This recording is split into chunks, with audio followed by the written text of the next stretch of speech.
side, and he'll have a very good view on what's happening globally and not only in India. So Vivek, as you hear the CFO side, my question to you is, as a global bank, how are you preparing yourself to meet these evolving expectations where, say, everybody wants to do and wish to do transactions maybe on agentic, but simultaneously does not have the trust whether we should be trusting the agents and all. So you keeping the trust of enterprise as well as regulator, how are you thinking in India and globally to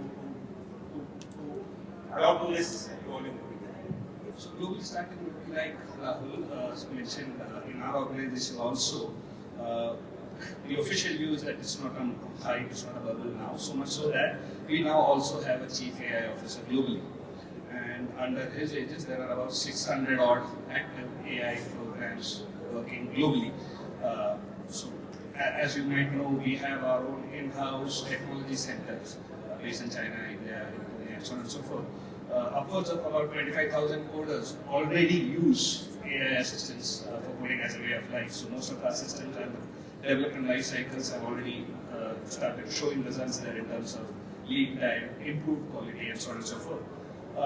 There are certain customer-facing apps also cautiously which we are releasing. For example, there is something called as AI Markets, which we have put out for FIs and others to try and get bespoke information about cross-asset classes, complex algorithms, complex analysis.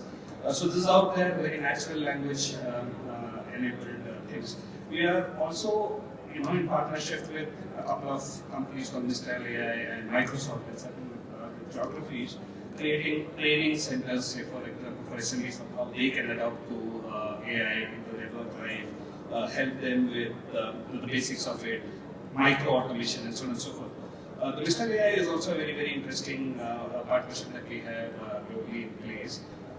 That is the first part of it. So where it's a way of life now, where it touches every employee of the bank is the work we have done on the productivity side. For example, we have a productivity suite now, which automates quite a lot of administrative manual menial stuff which we had to do probably through multiple systems, accessing information, decisioning, etc., etc. So we have a very clear-cut productivity suite in-house sovereign that we have put in place and all of us are using.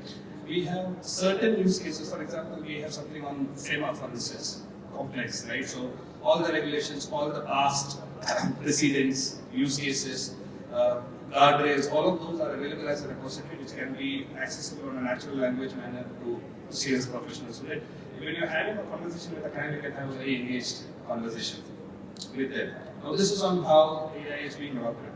Now when you come to transaction processing, right, there is a lot under the hood there which we need to be working on. As a first step, a few years back, every application we built or everything we designed was kept with an API first mindset. Now most of it is MCPs ready or ready. For instance, we entered into the acquiring space. So we have our own payment gateway now. That is fully MCP ready. And we are in active discussions with clients in India as well to try and see if there can be a pilot of sorts. I'm cautious to use the word pilot because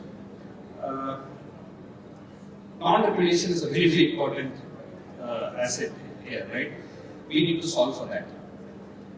Earlier, there are other compliances also which comes with it. But from a customer angle, we need to be very, very sure of what we are offering to him. We tell them very, very clearly what are the rights, responsibilities of that agent which is going to be interacting with our agent, what are the guardrails therein.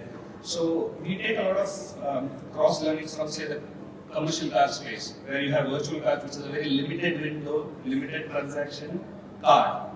So can we use limited window, limited transaction agents, both our client side and our client side, within the right consent framework, legal framework to do this? On the compliance end, I'm sure we'll be discussing more about that a bit later. The cybercrime facilitation center, right, already is grappling with how do I track abusers and how do I very, very instantly I'm able to block money when it goes from one place to another. Virtual accounts itself was a challenge which they were grappling with. Now they will have agents. If I do not have proper answers for that, I may not be able to put this out at scale. So there's a lot under this from a framework level which we need to be in place for. But from a technology standpoint, we are just very, very clear. Whatever we design, whatever we will put out in place, even in partnerships, is all MCP and agent.